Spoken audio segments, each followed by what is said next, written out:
हर हर महादेव सभी को। आज हम बताने जा रहे हैं पितृपक्ष में पड़ने वाली एकादशी के बारे में। तो चलिए जानते हैं। अश्विन माह के कृष्ण पक्ष की एकादशी को इंद्रा एकादशी के नाम से जाना जाता है। एकादशी का व्रत व्यक्ति को पाप कर्मों से मुक्त करता है। साल की सभी एकादशी महत्वपूर्ण हैं, लेकिन पितृपक्ष में आने वाली इंद्रा एकादशी का खास महत्व है। पंचांग के अनुसार अश्विन माह के कृष्ण पक्ष की एकादशी तिथि 9 अक्टूबर 2023 को दोपहर 12:36 पर शुरू होगी और अगले दिन 10 अक्टूबर 2023 को दोपहर 3:08 पर इसका समापन होगा। विष्णु पूजा का समय रहेगा सुबह 9:13 से दोपहर 12:08 तक।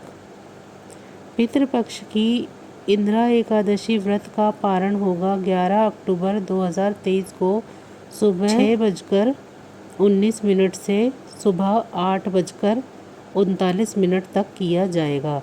इस दिन द्वादशी तिथि का समापन शाम 5:37 पर होगा। इंद्रा एकादशी की खास बात यह है कि यह पितृपक्ष में आती है, इसीलिए इसका महत्व बढ़ जाता है। इस एकादशी का व्रत करने वाले व्यक्ति के 7 पीढ़ियों तक के पितृ तर जाते हैं। विधि पूर्वक पितृ के नाम पर दान कर दिया जाए तो उन्हें मोक्ष मिल जाता है और व्रत करने वाले को वैकुंठ की प्राप्ति होती है। इस दिन विधि विधान, तर्पण और ब्राह्मण भोजन कराने, दान दक्षिणा देने से पितृ स्वर्गलोक में चले जाते हैं। इस तिथि पर तर्पण, पिंडदान और ब्राह्मण भोजन करवाने से मृत आत्माओं को मोक्ष मिलता है। उपनिषदों में भी कहा गया है कि भगवान विष्णु की पूजा से पितृ संतुष्ट होते हैं। इस दिन भगवान शालिग्राम की पूजा और व्रत रखने का विधान है। तो चलिए अब जानते हैं एकादशी की व्रत कथा। सतयुग के समय में महिष्मती नाम की नगरी में इंद्रसेन नाम का एक प्रतापी राजा धर्म पूर्वक अपने प्रजा का पालन करते हुए रहता था। वह राजा पुत्र, पौत्र और धन आदि से संपन्न और भगवान विष्णु का परम भक्त था। एक दिन जब वह राजा अपनी सभा में बैठा था तो आकाश मार्ग से महर्षि नारद उतरकर उनकी सभा में आए। राजा उन्हें देखते ही हाथ जोड़कर खड़े हो गए और उनका पूजन किया। उन्होंने देव ऋषि नारद से उनके आने का कारण पूछा। तब नारद मुनि ने कहा, हे राजन, आप मेरे वचनों को ध्यान से सुनो। मैं एक समय ब्रह्मलोक से यमलोक को गया। वहाँ श्रद्धा पूर्वक यमराज से पूजित होकर मैंने धर्मशील और सत्यवान धर्मराज की प्रशंसा की।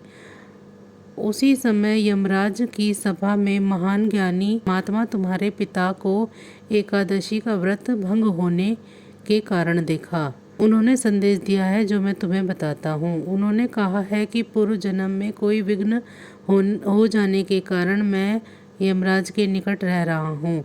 इसीलिए हे पुत्र, यदि तुम अश्विन कृष्ण इंद्रा एकादशी का व्रत मेरे लिए निमित्त करो तो मैं स्वर्ग को प्राप्ति कर सकता हूँ। नारद जी की यह बात सुनकर राजा ने अपने बांधवों तथा दासों सहित व्रत किया, जिसके पुण्य प्रभाव से राजा के पिता गरुड़ पर चढ़कर विष्णु लोक को गए। राजा इंद्रसेन भी एकादशी के व्रत के प्रभाव से निसंकटक राज्य के अंत में अपने पुत्र को सिंहासन पर बिठाकर स्वर्गलोक को गए।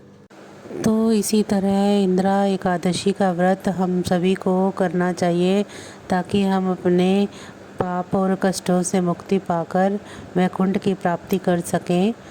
तो बस आज की जानकारी इतनी ही थी। फिर मिलेंगे हम किसी अन्य जानकारी के साथ। अगर आपको मेरी जानकारियाँ अच्छी लग रही हैं तो मेरी वीडियो को लाइक करें।